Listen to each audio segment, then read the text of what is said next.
ओम शांति। आज की इस टॉपिक पर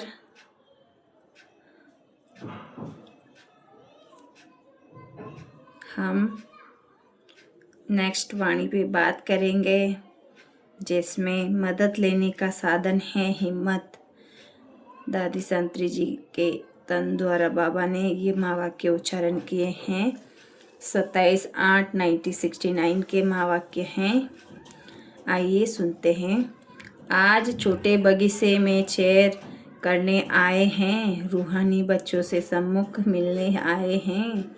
बाप दादा समझते हैं हमारे नूरे रतन हैं।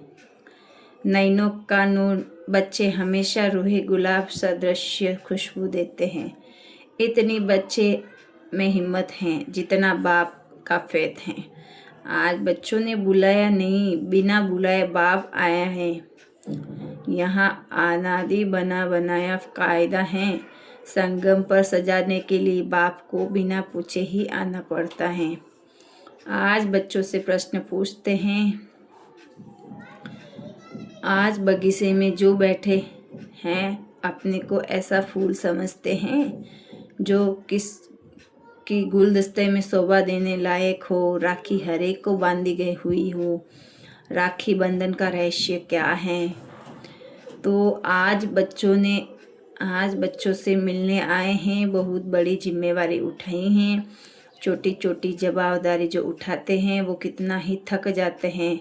सारी सृष्टि का बोझा किन पर है? बोझा सिर पर चढ़ाना भी है तो उतारना भी है, परंतु थकना नहीं है।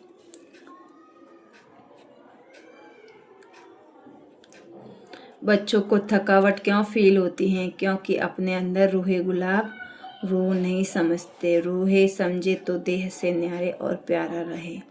जैसे बाप हैं वैसे ही बच्चे हैं। जितनी हिम्मत है उतनी ही मदद बाप दे रहे हैं। हिम्मत से मदद मिलती है और मदद से पहाड़ उठता है। कलयुगी मिट्टी के पहाड़ को उठाकर सतयुगी सोना बनाना है। कैसे बनाना है यह गुंजाइश प्रश्न में भी भरी हुई है। तो आज थोड़े समय के लिए मुलाकात करने बाप को आना पड़ा। बाप को इच्छा होती है वह तो इच्छा से न्यारा आती, इच्छा रहित हैं। फिर भी इच्छा क्यों है? आप सभी इच्छा रहित बने तो बाप को भी इच्छा हुई। यहाँ पे बाबा ने क्या बोला? आप सभी इच्छा रहित बने तो बाप को भी इच्छा हुई। आप बच्चे जानते नहीं कि बाप किसी को भी कैसे संभालते हैं, कैसे संभाल रहे हैं। इतनी जवाबदारी कैसे रज़्म से संभाल कर रहे हैं। कर बाप की इच्छा पूरी की तो आप बच्चों के भी कर रहे हैं। इसको ही तो राजू रमजबाज कहा जाता है। बाप को तो हर एक बच्चे की इच्छा रखनी पड़ती है। रख कर फिर कहीं पर अपनी चलानी होती है। बच्चों को क्या रखना?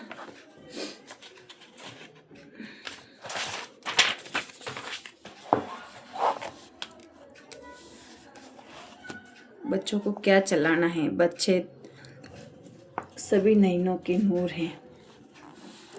इसीलिए ही तो पहले बच्चे फिर बाप।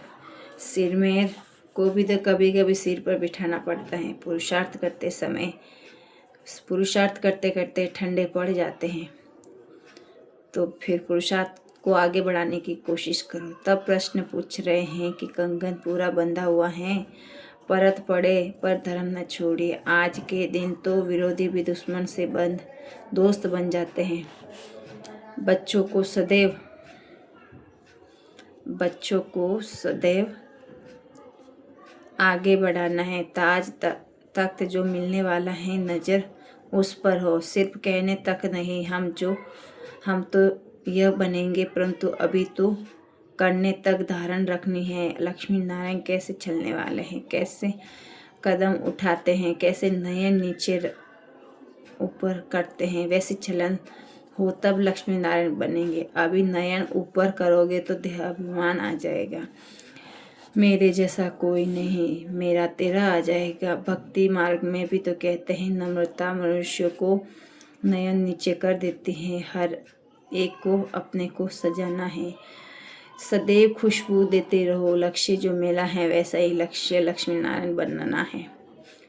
राइट रास्ते पर चलना है, कदम आगे आगे बढ़ाना है। बाबा के पास रोज संदेशी भोग लेकर आई तो बाबा ने कहा बच्चे तो यहाँ पर बैठे हैं ही प्रिंस बन गए हैं।